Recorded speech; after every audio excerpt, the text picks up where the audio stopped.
13절과 14절입니다. 전도서 12장 7절과 8절 그리고 13절과 14절 길지 않기 때문에 우리 요 네 구절을 합독해서 읽겠습니다. 흙은 여전히 땅으로 돌아가고 영은 그것을 주신 하나님께로 돌아가기 전에 기억하라. 전도자가 이르되 헛되고 헛되도다. 모든 것이 헛되도다. 이래 결국을 다 들었으니 하나님을 경외하고 그의 명령들을 지킬지어다. 이것이 모든 사람의 본분이니라. 하나님 모든 행위와 모든 은밀한 일을 선악간에 심판하시리라. 아멘. 오늘 우리 방금 읽은 본문인 전도서의 제목은요, 코헬렛이라는 히브리어 단어에서 비롯된 말인데, 이 말은 회중을 불러 모아서 가르치는 전도자의 기록이라는 뜻입니다. 생각보다 길죠. 여러분, 그러니까 이 말은요, 다만 아무나 가르치는 것이 아니라 특정 회중에게 전달된 말씀이라는 뜻이에요. 바로 이 말에서 우리가 잘 아는 헬라어 에클레시아가 나왔어요. 에클레시아란 불러 모아진 사람들이란 뜻이고 구별된 회중들이란 뜻입니다. 그러니까 에클레시아라는 말은 분명히 어떤 곳에 있었던 사람들이 불러져서 나왔다라는 뜻이에요. 그러니까 베드로전서 2장 9절의 말씀을 인용해 보면 어둠 속에서 불러내어진 자들이라는 뜻이에요. 그리고 그들을 가르치는 말씀이라는 뜻입니다. 종합해 보면 이 전도서를 기록한 전도자는요, 아무나 가르치는 사람이 아닌 것이죠. 죄와 어둠 속에 갇혀 있다가 하나님의 은혜로 구속함을 받아 모인 사람들을 가르치는 자라는 뜻입니다. 성경의 목적과 같죠, 여러분. 성경도 믿는 자들을 위해서 기록된 책이고 어둠 속에서 사람들을 불러내기 위해서 기록된 책이죠. 우리가 본문에서 만나게 된 이 전도자는요, 우리가 익히 잘 알고 있는 바로 그 사람입니다. 이스라엘의 세 번째 왕인 솔로몬이죠. 저자는 본문에서 자기의 실제 이름을 숨기고 있지만 본문에 등장하는 여러 내적 증거들을 보면 이 저자가 솔로몬이구나 알 수 있습니다. 1절을 함께 보실까요? 1장 1절. 다윗의 아들 예루살렘 왕 전도자의 말씀이라. 자, 예루살렘 왕인데 누구의 아들이라고요? 다윗의 아들이라고 자신의 정체를 밝히고 있죠. 두 번째로 12절을 보겠습니다.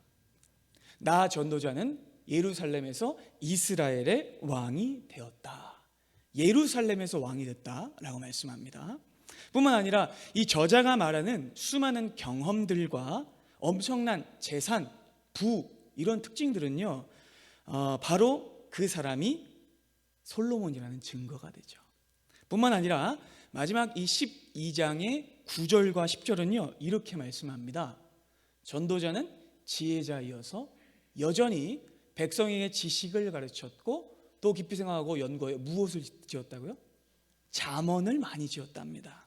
그리고 전도자는 힘써 아름다운 말들을 구하였나니 진리의 말씀들을 정직하게 기록하였느니라. 그러니까 이 모든 증거들을 종합해 볼 때 전도서의 저자는 솔로몬 왕이 맞는 것이죠. 자, 여러분, 그렇다면 여러분 다 아시겠지만 한번 질문을 드리겠습니다. 여러분, 이 전도자는요 지혜를 가지고 있다고 했는데 이 지혜가 누구로부터 왔습니까? 네, 하나님께로부터 왔죠. 그렇다면 여러분, 하나님이 이 지혜를 전도자에게 주신 목적은 뭡니까? 목적은? 주일날 우리 목사님이 아이들한테 질문하면 잘 대답하는데 여러분들은 쑥스러우셔서. 자, 하나님께서 이 전도자에게 지혜를 주신 목적은요, 하나님이 주신 이 나라를 잘 다스리기 위해서입니다. 그러니까 백성들을 지혜로 다스리고 사랑으로 섬기며 하나님의 마음에 합당한 나라로 세우기 위해서죠. 즉 솔로몬이 이 지혜를 받은 이유는 사사로운 목적이 아니라는 뜻입니다. 다만 자기의 높은 지능을 뽐내기 위해서가 아니며 이 지혜로 주식이나 부동산 투기를 하기 위함이 아니고 개인적인 어떤 업적을 남기기 위해서도 아니라는 뜻입니다. 그 말인즉슨 솔로몬은 이 하나님께 받은 신적 지혜를 혼자만 가지고 있는 것이 아니라 후대에 반드시 남겨야 한다는 뜻입니다. 아멘이 되시죠, 여러분? 하나님께서 주신 이 지혜는 혼자를 위해서 쓰는 것이 아니라 주의 백성과 나라를 위해서, 후손들을 위해서 그에게 대표로 주신 지혜라는 뜻이죠. 자, 그렇다면 여러분, 전도자는 이제 회중을 불러 모아서 가르치는데 무엇을 가르칠까요? 전도자 솔로몬은요, 삶의 진정한 가치를 가르칩니다. 그렇다면 여러분, 어떤 것이 가치 있는 것이고 또 어떤 것이 가치 없는 것인지 알기 위해서는요, 그는 반드시 세상의 모든 것들을 경험해 봐야 했어요. 깨달아지시죠, 여러분? 그는 모든 것을 가져봐야 했습니다. 바로 이 목적을 위해 그는 인간 역사 전체를 통틀어 가장 뛰어난 지혜를 하나님께 받았을 뿐 아니라 엄청난 부귀영화까지 독점해서 해 아래 있는 모든 것을 누려봤던 것이죠. 이것이 그 혼자만을 위해서가 아니라 후손들에게 무엇이 진짜인지 무엇이 중한지를 알려주기 위함이라는 뜻입니다. 그래서 그는 하나님께 선택받은 것이죠. 그는 평생을 들여 자신이 경험했던 모든 것을요, 이제 후손들에게 그리고 백성들에게 깨우칩니다. 성공과 실패 모두를 경험해봤고 세상에 좋다고 하는 모든 것들을 다 누려봤던 그는요, 이제 그의 모든 경험을 총정리해서 회중들에게 진정한 인생의 가르침을 주고 있는 겁니다. 그는 전도서를 통해서 가르치죠. 근데 그가 가르치는 것은요, 세상적인 게 아니었어요. 무슨 효과적인 재산관리법이나 처세술이 아니었습니다. 부동산 투기법이나 성공하는 방법, 그런 것들 아니었어요. 그는 다만 깊은 한탄과 후회가 묻어나오는 쉰 목소리로 모든 게 헛되다고만 반복해요. 그래서 여러분, 전도서의 핵심 표현은요, 헛되다라는 말입니다. 1장 2절을 함께 읽어보겠습니다. 전도자가 이르되 헛되고 헛되며 헛되고 헛되니 모든 것이 헛되도다. 이 절 안에서만 몇 번을 이야기하죠? 5번을 이야기합니다. 그리고 전도서 전체에 무려 헛되다는 말이 38번이나 등장해요. 그러니까 이 말을 하고 싶은 거예요. 그렇게 전도서는 여러 처음부터 끝까지 인생의 헛됨을 말하고 증명합니다. 전도자는요, 이 주제를요, 끈질기게 반복합니다. 계속해서 강조해요. 얼마나 반복하는지, 이 정도 말했으면 됐다 싶을 때 더 들어가요. 왜일까요, 여러분? 아무리 신신당부해도 우리가 넘어질 걸 알기 때문입니다. 인간의 본성이 얼마나 악한지를 그는 알기 때문이죠. 전도자는 자신이 해 아래 있는 모든 것들을 다 누려봤지만 그것들 중 그 어떤 것도 자신의 영혼을 채워주지 못했다고 고백합니다. 지상 최고의 지혜, 그리고 재물과 명예를 수도 없이 누려봤지만 그 모든 것들은 해 아래에 묶인 것일 뿐 해 위의 것들과는 비교할 수 없이 초라한 것들이었다고 그는 고백해요. 그가 아무리 지혜로웠다고 하나 해 위에 계신 하나님의 뜻과 창조주의 계획까지 다 알 수는 없었어요. 그도 앞날을 예견할 수 없었고요, 자식들이 엇나가는 것을 막을 수 없었고, 나이 드는 것을 막을 수 없었으며, 병을 피할 수 없었습니다. 죄를 이길 수 없었고, 다만 한정된 시간과 공간 속에 속해 있는 한낱 피조물일 뿐이었죠. 지혜가 있다고 삶이 평탄하지 않았고요, 부와 명예를 누렸다고 삶이 풍족하지 않았습니다. 그는 처음부터 끝까지 재물과 세속적 가치에 행복이 달린 것이 절대 아니다라고 말합니다. 그는 해 아래 자기가 좋은 것들 다 누려봤지만 그 역시 인생의 수많은 문제들, 채워지지 않은 마음들 때문에 평생을 고통스러워했습니다. 그는요, 그 실패가 너무 뼈아팠던 거예요. 너무도 허망했던 거예요. 그래서 그것들을 찾지 말아라 라고 말하고 있는 거죠. 그리고 진짜 중요한 것을 찾아라 라고 말하고 있는 겁니다. 전도자는요, 후손들이 하나님의 백성들이 자기가 겪은 실패를 답습하지 않도록 이 전도서를 쓴 겁니다. 그는요, 자기 인생에 화려했던 것들을 다 보여줘요. 전부 다.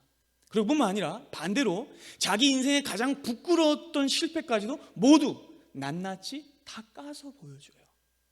그리고는 다 쉬어버린 노인의 목소리로 피 맺힌 절규를 외치는 겁니다. 헛된 것을 찾지 말라고.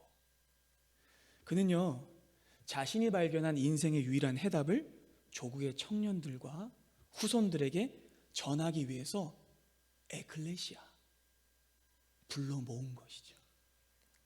여러분, 그래서 바로 이 지점이 성경 안에 있는 솔로몬의 여러 저작들이 있는데요, 그 저작들이 솔로몬의 어떤 인생 시기에 쓰였는가가 정말 중요하다는 것을 알려줘요. 유대 전승에서는요, 솔로몬이 청년 때에 아가서를 썼다고 말해요. 사랑의 편지죠.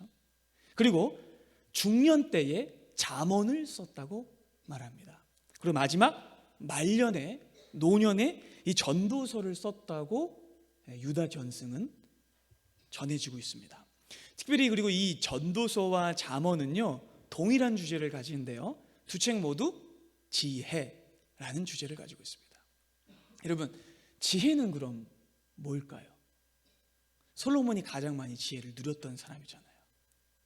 자, 근데 놀랍게도 여러분, 이 전도자는요, 지혜가 지능지수나 수학적 사고력이나 상황 판단 능력이 아니고 심지어는 백과사전식의 많은 정보량을 뜻하는 것도 아니라고 말합니다. 전도자는요, 이렇게 말합니다. 지혜란 하나님과의 관계다 라고 말씀합니다. 여러분, 아멘이 되십니까? 잠언 1장에 이렇게 말씀합니다. 함께 읽을까요? 여호와를 경외한 것이 지식의 근본이거늘 미련한 자는 지혜와 훈계를 멸시하느니라. 여호와를 경외하는 것이 지식의 근본입니다. 계속해서 잠언 9장입니다.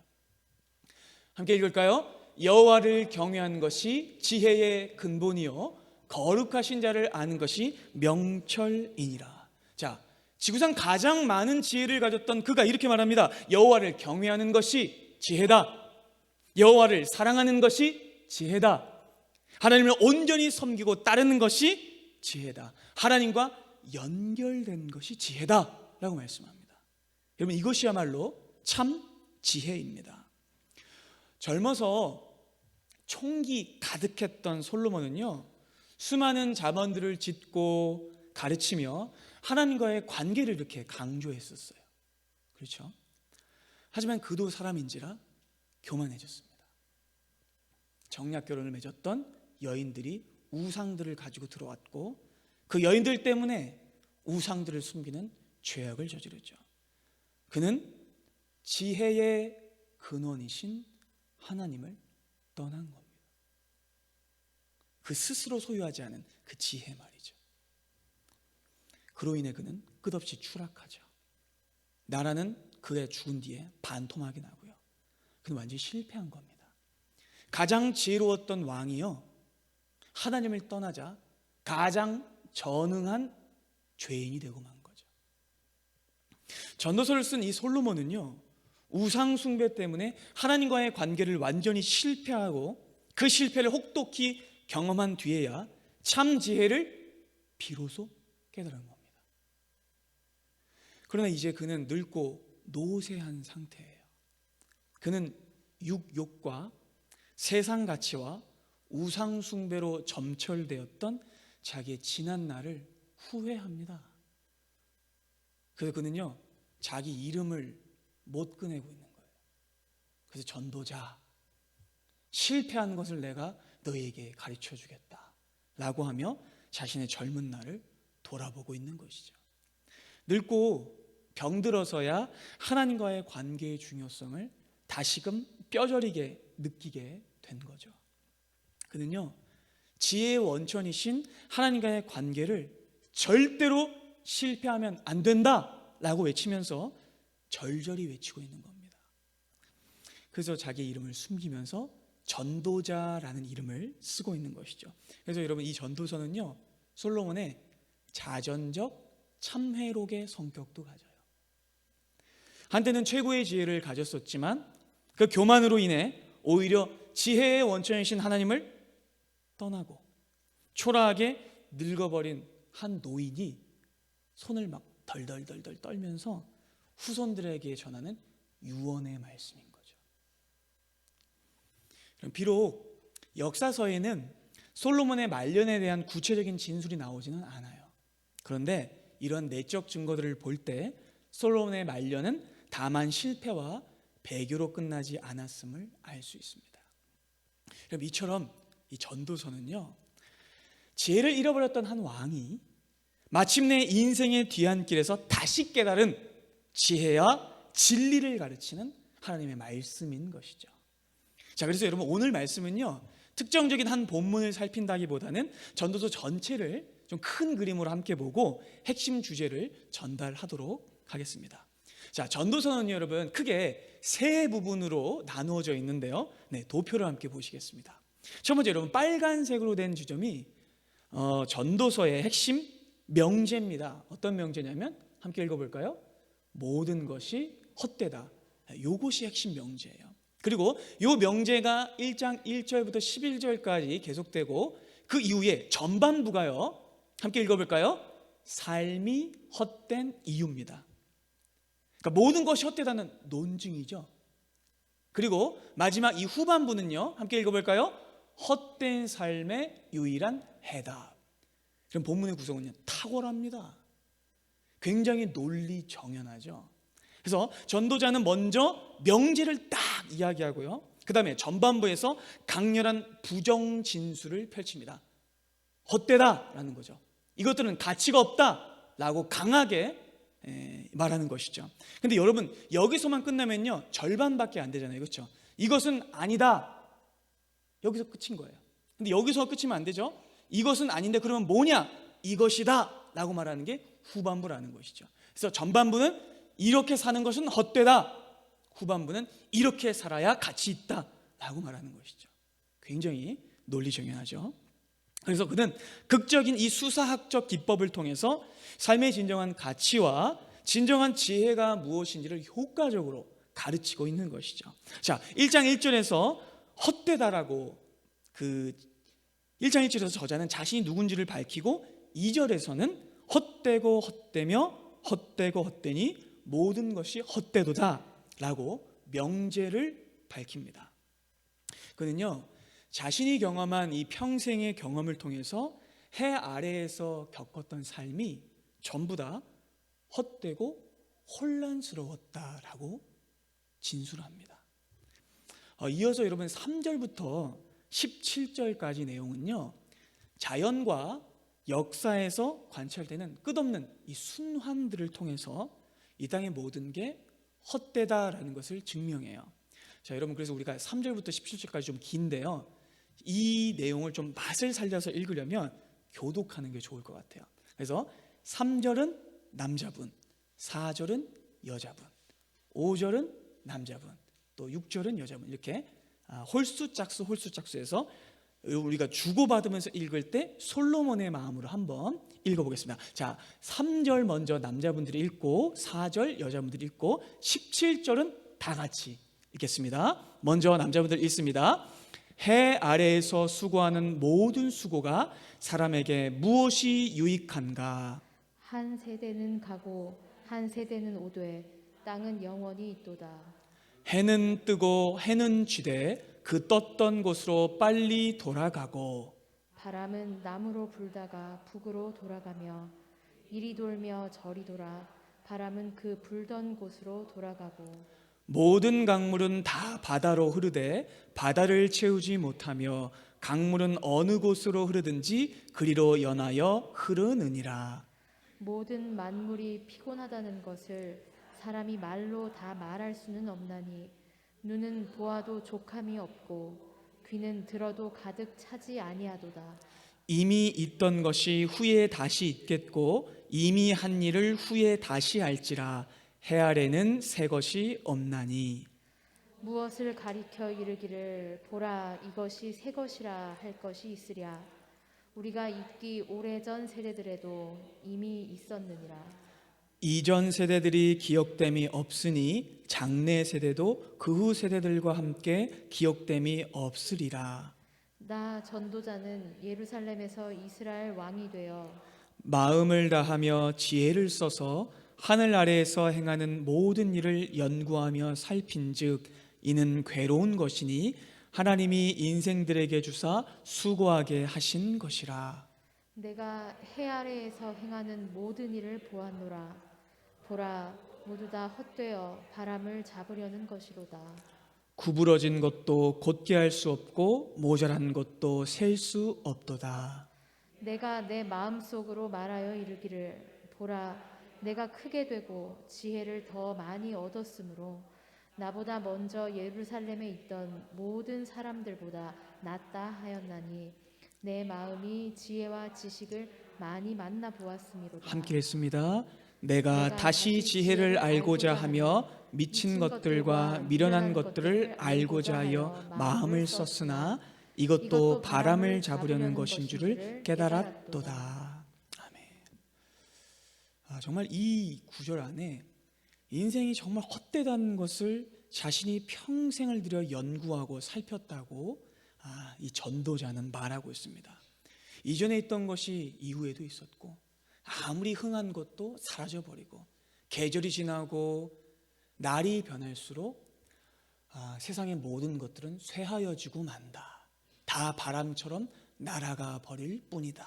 그는 이렇게 자기가 경험했던 이 수많은 인생의 어떤 이치들을 하나하나 나열하면서 자신이 삶의 의미와 만족을 찾기 위해 노력했지만 모든 것이 헛되었다 하고 고백합니다. 그는 계속해서 지혜를 예로 들기도 하고요, 웃음을 예로 들기도 하고 쾌락을 예로 들기도 합니다. 술을 예로 들기도 하고 노동을 예로 들기도 하고 이성을 예로 들기도 하고 부함을 예로 들기도 합니다.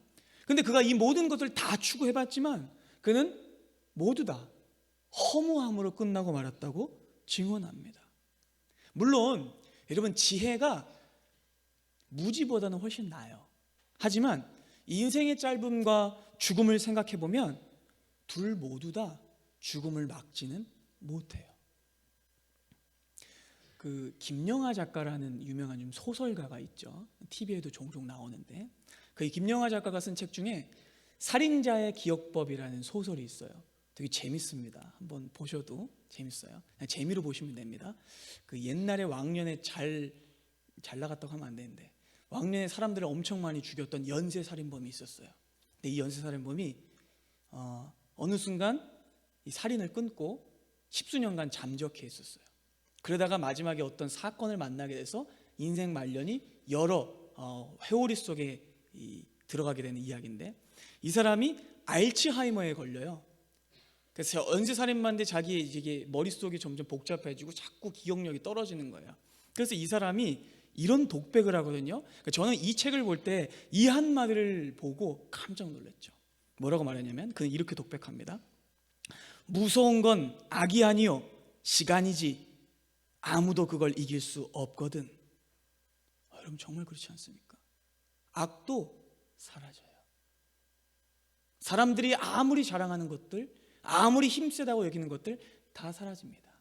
시간 속에 모두 쓰러져 버리고 계절이 지나고 한 해 한 해가 거듭할수록 모든 것들은 의미를 잃어버립니다.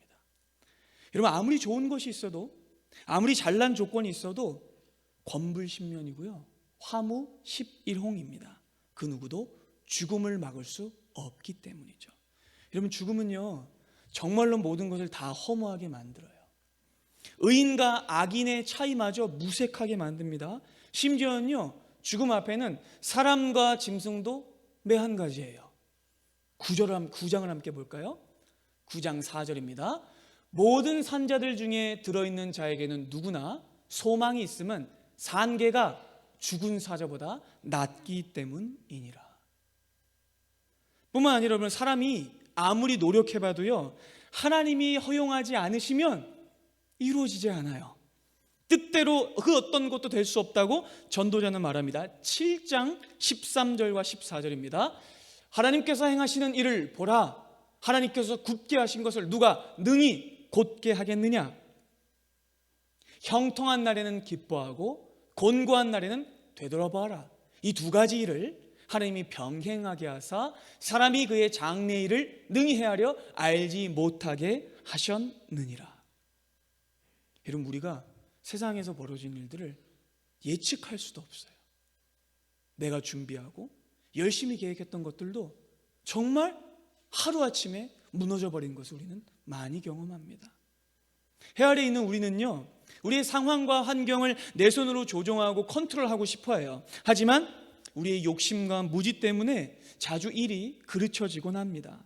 아무리 열심히 진심을 담았어도 이상하게 일이 이루어지지 않을 때도 많아요. 전도자는요 오직 그렇기 때문에 하나님의 손에 맡겨졌을 때에만 삶이 온전한 의미와 가치를 가질 수 있다고 그는 가르칩니다. 그는요 수많은 시간들이 다 지나고 이제서야 깨달은 것이죠. 세상의 좋은 것들 다 누려봤어요. 먹어보고 경험해보고 부귀영화를 그 어떤 사람보다도 더 많이 누려봤습니다. 그러나 그것들로 얻을 수 있는 것은 오직 절망밖에 없다고 그는 깨달았어요. 그래서 여러분, 그는요 각각의 이 논증을 아주 철저하게 마칠 때마다 동일한 후렴으로 마칩니다. 어떤 말일까요? 헛되다 라는 말입니다. 모든 것이 헛되고 헛되니 오직 하나님께서 맡기신 것에 만족하고 사는 것만이 진정한 행복과 가치이다. 그는요 아무리 좋은 것을 가진다고 해도 하나님이 없다면 인생은 아무런 의미가 없다고 말합니다. 자신이 평생에 깨달은 것이 바로 이 한마디 진리인 것이죠. 그 수많은 부, 명예, 권력 다 사라져버리고 남은 건 딱 한 가지입니다. 하나님 없으면 인생은 가치가 없다, 이 사실이죠. 그는 오직 하나님께로 돌아가는 것만이 진정한 삶의 가치와 의미를 회복하는 길이라고 가르칩니다. 그래서 여러분, 그는요 대단한 것 바라지 말고 하나님께서 베푸신 오늘의 삶을, 바로 이 하루를 충실하게 살아내라고 교훈합니다. 11장 9절과 10절을 우리 함께 읽겠습니다. 청년이여, 내 어린 때를 즐거워하며 내 청년의 날들을 마음에 기뻐하여 마음이 원하는 길들과 내 눈이 보는 대로 행하라. 하나나 하나님이 이 모든 일로 말미암아 너를 심판하실 줄 알라. 그런즉 근심이 내 마음에서 떠나게 하며 악이 내 몸에서 물러가게 하라. 어릴 때와 검은 머리 시절이 다 헛되니라. 여러분, 처음에 청년이여 라는 표현 때문에 나는 아니네 하신 분 솔직히 계시죠? 절레절레. 여러분, 이 말을 보면 진짜 청년들한테만 하는 얘기구나, 그렇게 생각할 수도 있는데, 여러분, 전도자는요 생물학적 나이의 청년을 말하는 게 아니에요.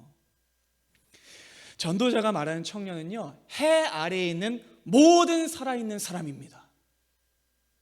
왜냐하면 모든 사람이 하나님 앞에 젊기 때문이죠.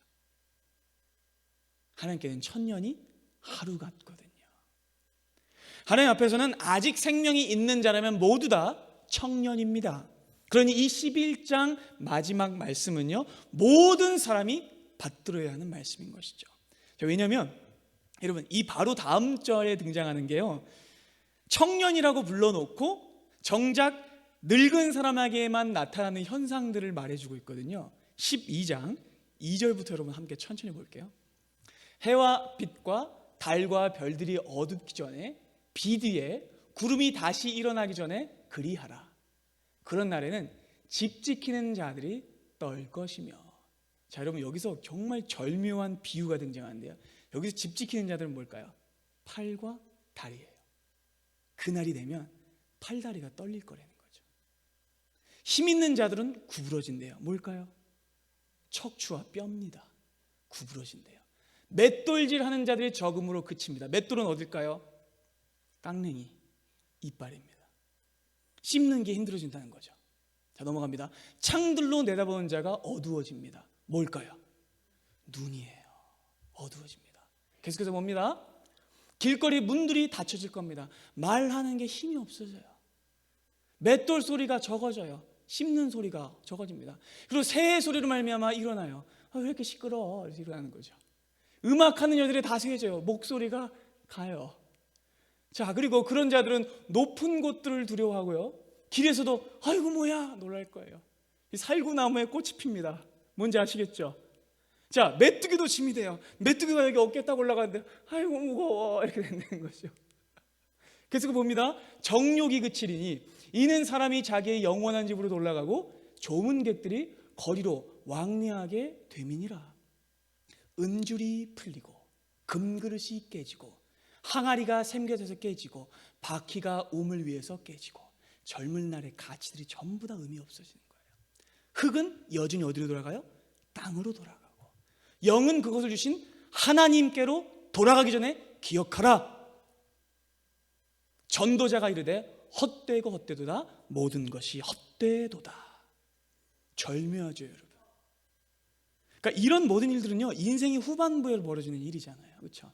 나이 드신 분들에게. 근데 청년이라고 부르고 이렇게 되기 전에 죽기 전에 하나님께로 불림받기 전에 여전히 시간이 있으니 그러니 하나님을 온전히 바라보아라 라고 말하고 있는 것이죠. 그러니 하나님께 아직 부름받지 않은 사람은 모두 청년입니다. 아멘이 되세요 여러분? 아직 몸 부담이 됐어요? 그래도 난 아니야. 드세요? 사랑하는 청년 여러분, 여러분들 매일의 날에 창조주를 기억하셔야 됩니다. 전도자는요 인생들이 모두 허무하다고 말해요. 첫 번째로 여러분 뭐가 허무할까요? 이 세상에서 우리의 존재가 너무 작기 때문에 허무해요. 여러분 우리는요 우주의 먼지거든요. 정말 작아요. 두 번째로 인생은 예측 불가해서 알 수 없습니다. 헛돼요. 세 번째로 우리는 다 죽습니다. 그래서 헛됩니다.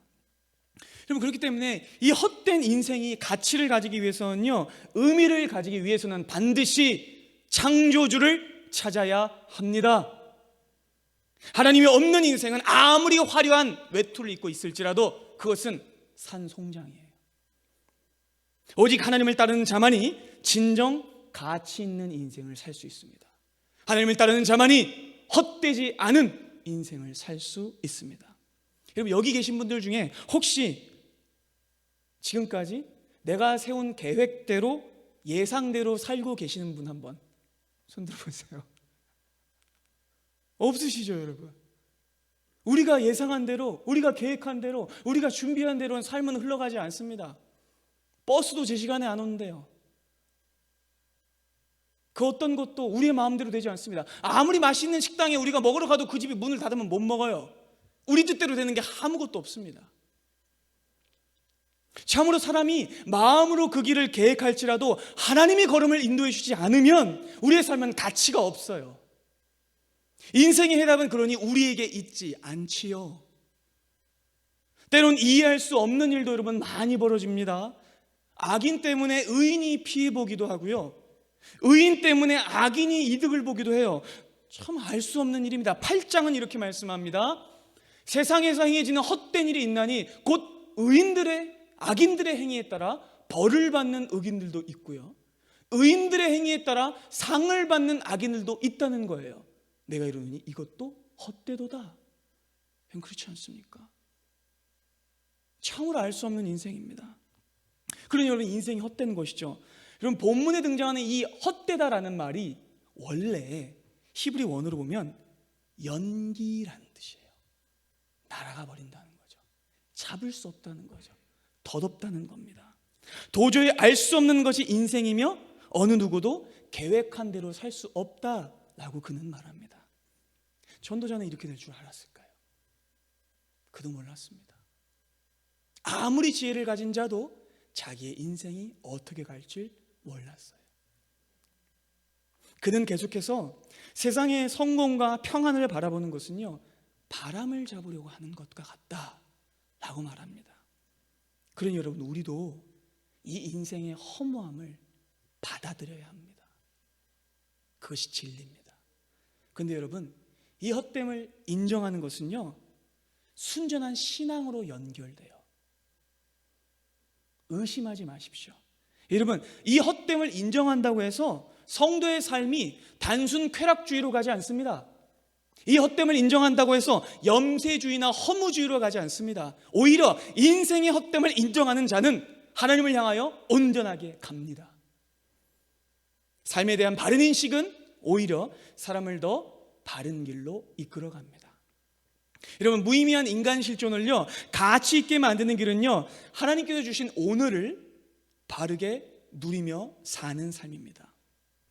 여러분, 이 전도자가요, 평생을 들여서 깨닫게 된 진정한 인생의 가치는요, 놀랍게도 하루의 기쁨과 소소한 행복이었어요.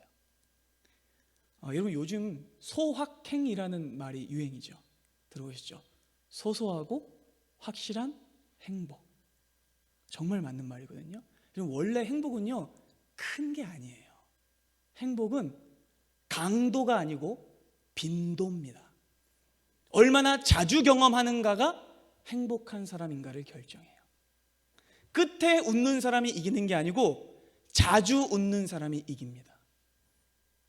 여러분들의 삶에 소소한 행복이 많으셔야 진정 가치 있는 삶이라고 할 수 있어요. 왜냐하면 이 모든 순간이 하나님께서로부터 온 선물이기 때문이죠. 전도자는요, 2장 24절에서 이렇게 가르칩니다. 함께 읽어볼까요? 사람이 먹고 마시며 수고하는 것보다 그의 마음을 더 기쁘게 하는 것은 없나니 내가 이것도 본즉 하나님의 손에서 나오는 것이로다. 놀랍지 않습니까? 건강하게 잘 먹고 마시는 게 진짜 축복이라는 거죠. 자, 3장 22절입니다. 그러므로 나는 사람이 자기 일에 즐거워하는 것보다 더 나은 것이 없음을 보았나니 이는 그것이 그의 몫이기 때문이라. 그의 뒤에 일어날 일이 무엇인지를 보게 하려고 그를 도로 데리고 올 자가 누구랴. 사람이 자기가 맡고 있는 일을 즐거워하는 게 그것이 가장 나은 행복이라는 거죠. 놀랍지 않습니까? 자, 5장을 보겠습니다. 5장 18절입니다. 사람이 하나님께서 그에게 주신 바 그 일평생에 먹고 마시며 헤아려 사는 모든 수고 중에서 낙을 보는 것이 선하고 아름다움을 내가 보았나니 그것이 그의 몫이로다. 그러니까 여러분들에게 직업이 있고 돈을 벌고 열심히 하루를 살아내는 것이 하나님께서 주신 수고와 기쁨이라는 것이죠. 8장 15절입니다. 이에 내가 희락을 찬양하노니 이는 사람이 먹고 마시고 즐거워하는 것보다 더 나은 것이 해아래는 없음이라. 하나님이 사람을 해아래 살게 하신 날 동안 수고하는 일 중에 그러한 일이 그와 함께 있을 것이니라. 맛있는 음식 먹고 사랑하는 아내, 사랑하는 어머니, 사랑하는 가족이 함께 지어 먹는 된장찌개 그리고 밥, 그게 진짜 행복이라는 것이죠. 여러분, 진짜 중요한 말씀 9장 9절에 나오거든요. 깜짝 놀랄 말씀입니다. 우리 다 같이 읽겠습니다. 내 헛된 평생의 모든 날, 곧 하나님이 해 아래에서 내게 주신 모든 헛된 날에 내가 사랑하는 아내와 남편과 함께 즐겁게 살지어다. 그것이 내가 평생에 해 아래에서 수고하고 얻은 내 몫이니라. 아멘이 되십니까, 여러분? 진정한 기쁨은요, 가정 안에 있습니다. 여러분들이 사랑하는 남편, 아내, 가족들과 함께 진정한 평안을 누리는 것이 하나님께서 여러분들에게 주신 가장 큰 행복이에요. 많은 돈이나 좋은 차나 넓은 집이 아닙니다. 전도자는요, 이렇게 헛된 인생 속에서 무엇이 진정한 가치와 기쁨과 행복을 주는지를 가르쳐 줍니다. 순간에 충실하라 라고 그는 말합니다. 뭐라고 말하냐면 당신의 곁에 있는 사람을 사랑하십시오 라고 말하죠. 주어진 삶과 하루에 올바른 태도를 보이면 행복할 것이다 라고 말합니다.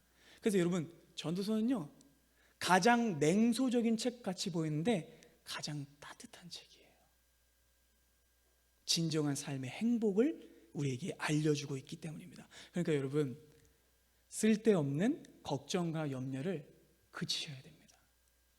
티벳 속담에 이런 속담이 있어요. 걱정을 해서 걱정이 없어지면 걱정이 없겠네. 들어보셨어요? 걱정해서 걱정이 없어지면 걱정하십시오. 근데 여러분, 걱정해서 걱정이 없어집니까? 그럼 하지 마세요. 여러분들 영혼을 병들게 하는 겁니다. 걱정하지 마시고 하나님이 여러분들에게 주신 이 하루를 아름답게 선용하십시오. 불안해하고 나에게 일어나지 않을 일 때문에 어려워하지 마십시오. 여러분, 좋은 친구들과 대화를 나누시고요, 들로 나가 햇살을 쬐시고요, 날 좋으니까 벚꽃 보러 가세요. 마스크 잘 쓰시고 바람 쐬며 사랑하는 사람들과 함께 식사하십시오. 여러분, 그것이 우리 인생의 진정한 행복입니다. 여러분들 지금 옆에 있는 사람이 진짜 소중한 사람이에요. 하나님께서 우리에게 주신 예수 그리스도의 보혈로 함께 수혈받은 형제자매잖아요.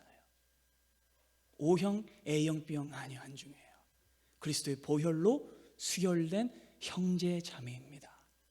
사랑하는 여러분, 인생은요, 하나님께로부터 온 매일의 선물이에요. 그렇기 때문에 여러분들은 반드시 향유하셔야 돼요. 지금 여러분들에게 주어진 것들을 누리고 기뻐하셔야 됩니다. 내가 없는 것 때문에 타인을 부러워하거나 박탈감 때문에 힘들어하거나 허무해하지 마시고 여러분들에게 이미 주어진 것들로 충만하게 누리고 기뻐하십시오. 그것이 해 아래서 여러분들이 받은 축복의 분량입니다. 말씀을 마무리합니다. 사랑하는 여러분, 하나님이 주시는 이 오늘이라는 유일한 현장에서 하나님을 기억하고 경외하셔야 됩니다. 여러분들에게 이 청년의 날이 다 가버리기 전에 이 하루를 귀하게 쓰셔야 됩니다. 혹여 삶의 불안이 깃들고 불확실해 보일지라도 한 가지 여러분 분명한 게 있어요. 모든 사람에게 심판이 있다는 사실입니다. 모든 사람에게 죽음이 기다리고 있어요. 만약 이 땅에 사는 이 청년의 날 동안에 영원을 준비하지 않고 심판을 준비하지 않는다면 우리는 그날 죽게 될 겁니다. 그러나 이 땅에 사는 날 동안 창조주를 기억하시면, 해 아래에 있는 모든 날 동안 창조주를 섬기시면 여러분들이 영원한 기쁨에 들어가게 될 것입니다. 그러니 전도자는 마지막 전도서를 이렇게 밝히고 있는 것이죠. 12장 13절과 14절을 우리 함께 고백하겠습니다. 이래 결국을 다 들었으니 하나님을 경외하고 그의 명령들을 지킬지어다. 이것이 모든 사람의 본분이니라. 하나님은 모든 행위와 모든 은밀한 일을 선악간에 심판하시리라. 사랑하는 여러분, 현실을 걱정하는 것 말고 여러분들의 영원을 걱정하십시오. 창조주와 심판자를 기억하셔서 심판의 날이 얼마 남지 않았음을 기억하십시오. 그러니 여러분들 지금 옆에 앉아있고 앞뒤에 함께 있는 사랑하는 이 무적의 동료들과, 아멘이 되세요 여러분? 무적의 동료들입니다. 함께 있을 때 세겹줄은 끊어지지 않습니다. 이 동료들과 함께 서로 위로하고 돌봐주며 사랑하고 함께 교회를 이루어가야 합니다. 여러분, 살아있는 모든 날에, 해 아래 모든 날에 창조주를 기억하십시오. 인생이 헛된 것만 쫓다가 끝나버리기 전에 하나님을 온전히 붙잡으십시오. 바라기는 오늘의 이 말씀이 진정한 지혜의 말씀이 되어 여전한 청년 여러분들에게 평생을 이끌며 매일을 붙드는 소망과 승리의 말씀 되기를 바랍니다. 기도하겠습니다.